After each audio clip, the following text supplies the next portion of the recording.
Olá a todos. Hoje nós vamos estudar respiração celular. A gente vai estudar a parte de metabolismo celular. Nós já estudamos nas outras etapas a parte de citoplasma, que nós vimos lá as mitocôndrias. Então, as mitocôndrias aqui ele vai ser extremamente importante para o estudo dessa respiração celular. Quando a gente fala em respiração celular, imediatamente os alunos me respondem que é a respiração normal que a gente tem, né? Quando a gente é o ato de respirar, é o ato de colocar o oxigênio para dentro do organismo. Na verdade, a respiração celular não é essa respiração que a gente chama. Esse tipo de respiração a gente chamou respiração sistêmica ou ventilação pulmonar, que não está relacionado diretamente a essa respiração celular. A respiração celular é uma reação química que a gente já vai aprender como que ela acontece. Qual é a função da respiração celular? A função da respiração celular nada mais é do que produzir essa molécula aqui, ó, de ATP, que é adenosina trifosfato. E qual é a função dessa molécula aqui, professor? A função dela é produzir energia. Então, a função da respiração celular é produzir energia na forma de ATP. Para que serve essa energia? Para tudo. Todas as reações metabólicas, elas ocorrem, elas necessitam de energia para que possam ocorrer. Então, desta forma, as células, elas só funcionam adequadamente se ela tiver energia suficiente para que essas reações metabólicas ocorram. E essa energia é proveniente dessa molécula de ATP, e essa molécula de ATP é produzida pelo processo de respiração celular. Como eu falei, a respiração celular é um processo químico. Para que a gente entenda um pouco, vocês já devem ter visto em química como que ocorre o processo de transferência de elétrons, de energia entre compostos. Quando ocorre a transferência de elétron de uma substância para outra, a gente diz que ela oxidou-se. Quando a gente fala em oxidou-se, significa que perdeu um elétron. Então, essa substância aqui, ó, ela perdeu um elétron, dessa forma ela oxidou-se. E essa substância aqui, ela recebeu um elétron, dessa forma ela reduziu-se. Quem perde elétron se oxida. Quem ganha elétron reduz. No início da aula eu falei para vocês que o processo de respiração celular é o processo de produção de energia. E essa energia, leia-se ATP, é a nossa energia que nós consumimos para que nossas células funcionem, para que as reações metabólicas ocorram. O ATP, a gente pode chamar ele trifosfato de adenosina ou adenosina trifosfato. Para que serve essa adenosina trifosfato? Ela é um composto que armazena energia. Ela armazena em suas ligações o fosfato, que quando ocorre a quebra desse fosfato, ocorre a liberação daquele elétron, ocorre a liberação de energia. Ou seja, parte da energia desprendida pelas reações exergônicas. O que é uma reação exergônica? É uma reação que ocorre a liberação de energia e tem a capacidade de liberar por hidrólise essa energia armazenada para promover reações endergônicas. O que é uma reação endergônica? É uma reação que ela necessita de energia para que ela ocorra. Vamos entender aqui direitinho, só para que vocês entendam. O que é uma reação exergônica? Uma reação exergônica é uma reação em que ela ocorre e ocorre a liberação de energia, ocorre a liberação de elétron. Parte dessa energia ela vai ser dissipada na forma de calor e parte dessa energia ela vai ser utilizada para ocorrer as reações metabólicas. Desta forma, ó, a reação exergônica ela ocorreu e ela liberou energia. E o que é uma reação endergônica? É uma reação em que ocorre, para que ela ocorra, eu preciso de energia para que ela aconteça. Ela consome energia para que a reação ocorra. Aqui, na molécula de ATP, pode ocorrer tanto o processo endergônico ou endotérmico, como o processo exotérmico ou exergônico. Olha só. Para que eu forme a molécula de ATP ela é formada a partir de uma molécula de adenosina de fosfato mais um grupo fosfato inorgânico. Para que ocorra a ligação dessa molécula aqui de ATP mais o fosfato, eu preciso de uma energia para que ocorra a reação química desse ADP mais o fosfato para formar essa substância aqui, que é o ATP, que é o adenosina trifosfato. Adenosina difosfato, ele tem 2 grupos fosfato, mais um grupo fosfato, formou adenosina trifosfato. E quando o corpo ele precisa de alguma forma de energia para que ocorra reações metabólicas, essa molécula de ATP ela vai ser quebrada, e toda reação, quando ocorre quebra de uma molécula, ocorre a separação de ligações, a quebra de ligações químicas, ocorre a liberação de energia, liberação de elétrons. Dessa forma, quando ocorreu a quebra dessa ligação química, ocorre a liberação de energia. A gente chama isso de reações exotérmicas, com liberação de energia. Aqui a molécula de ATP ela é formada por uma base nitrogenada, aquelas mesmas que a gente aprendeu lá nos ácidos nucleicos, a adenina, mais a ribose, que é a pentose, que é a mesma coisa que a gente aprendeu lá nos ácidos nucleicos. Ele é formado por um grupo fosfato. Quando ele é formado por um grupo fosfato, tem aqui a adenosina monofosfato, porque ela está ligada a um grupo fosfato. Isso daqui é chamado nucleosídeo, adenina mais a ribose. Quando ocorre a ligação de mais um grupo fosfato, eu já não tenho mais adenosina monofosfato, eu já tenho 2 grupos fosfato. Então, eu tenho adenosina difosfato, ó, difosfato, tá vendo? Porque tem 2 grupos fosfato. E quando ocorre a ligação de um outro grupo fosfato, eu não tenho mais adenosina difosfato, e sim adenosina trifosfato. Então, aqui eu formei a minha molécula de ATP. Quando o organismo ele precisa de energia para que as reações metabólicas ocorram, ele vai quebrar essa ligação aqui. E lembre-se, toda vida que você tem a quebra de uma ligação, ocorreu liberação de energia, e essa energia será utilizada para que as reações metabólicas ocorram. Transportadores de elétrons e hidrogênio.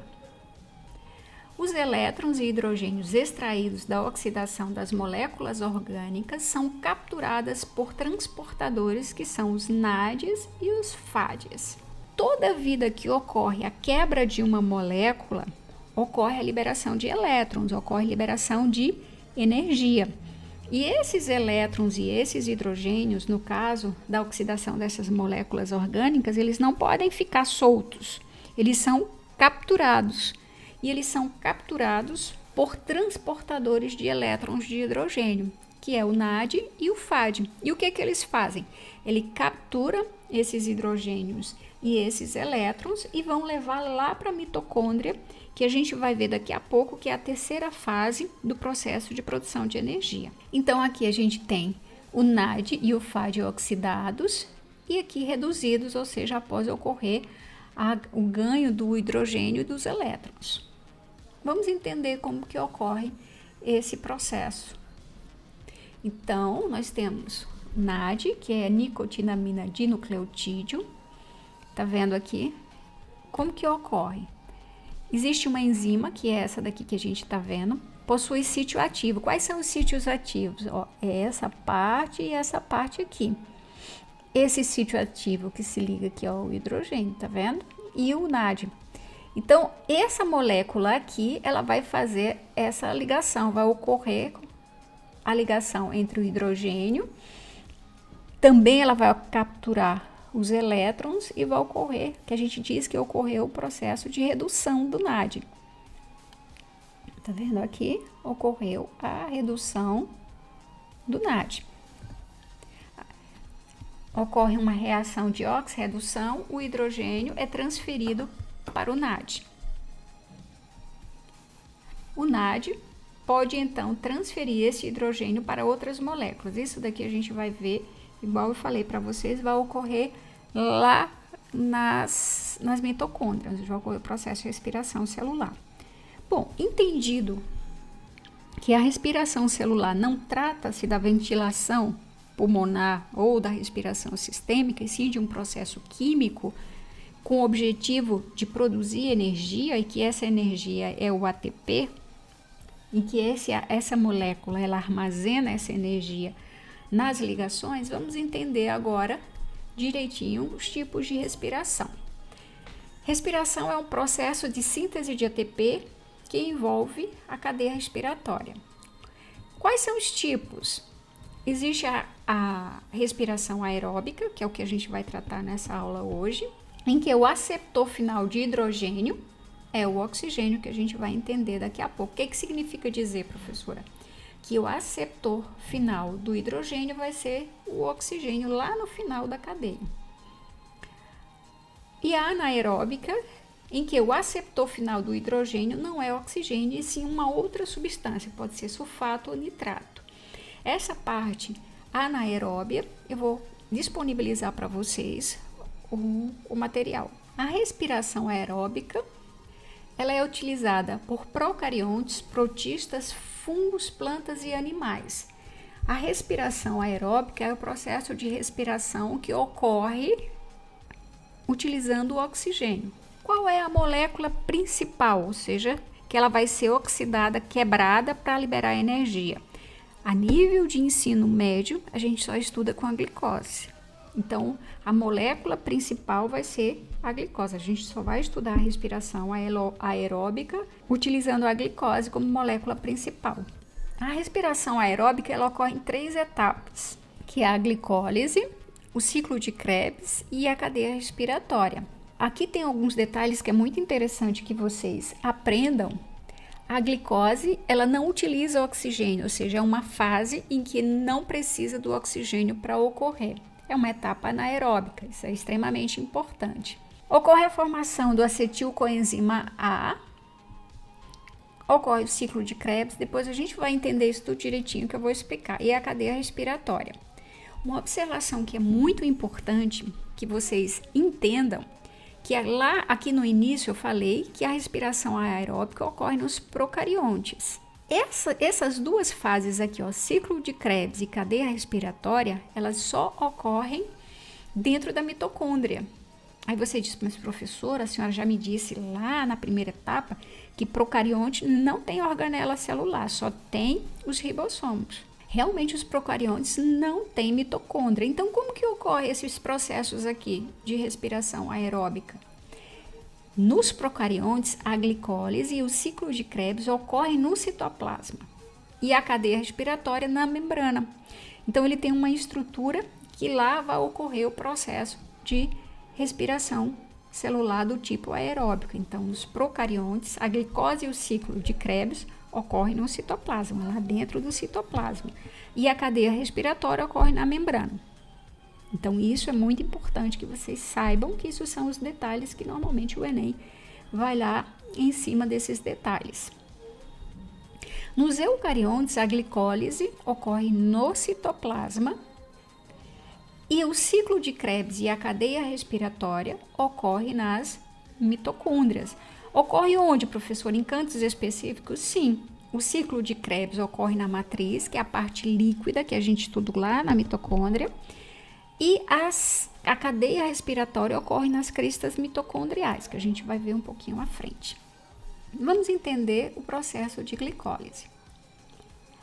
Como eu falei anteriormente para vocês, a glicose é o produto principal da respiração celular.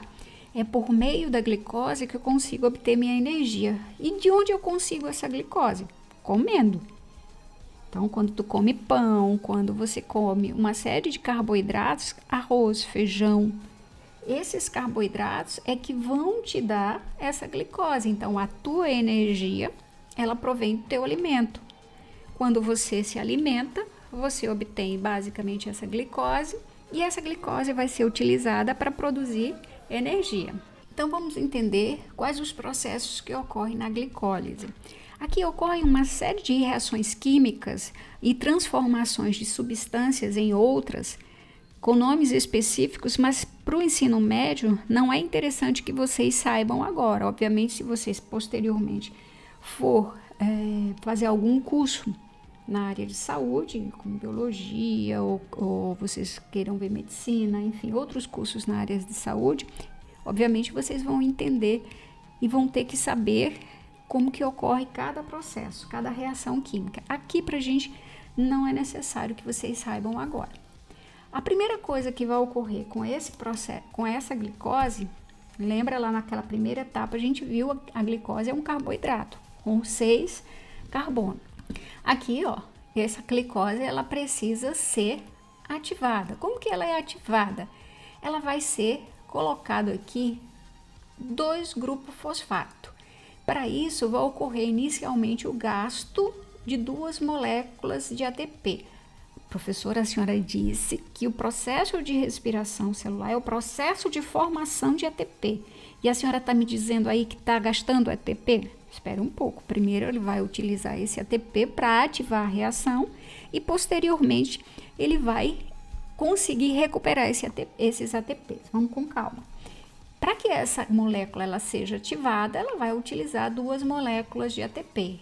Aqui eu continuo com a molécula de glicose, ó, 6 carbonos, só que eu quebrei a molécula de ATP, liberei um grupo fosfato que se ligou aqui desse lado e um grupo fosfato que se ligou desse lado.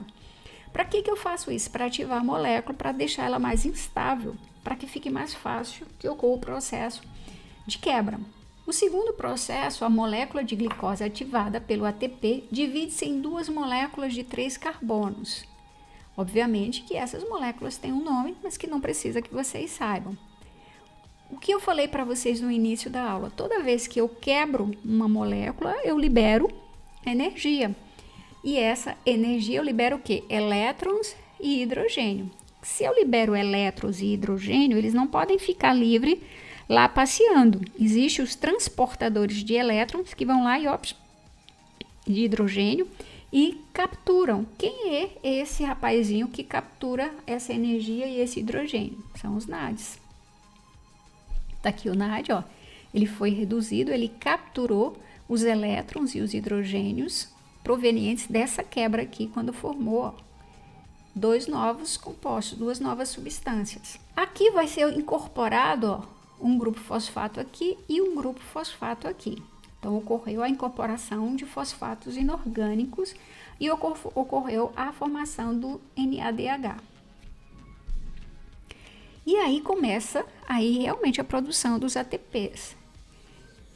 Quebrou essa molécula aqui, quando quebrou essa molécula aqui, foi energia suficiente para mim formar a minha molécula de ATP. Ó. Quebrei, liberou elétron, formou meu ATP.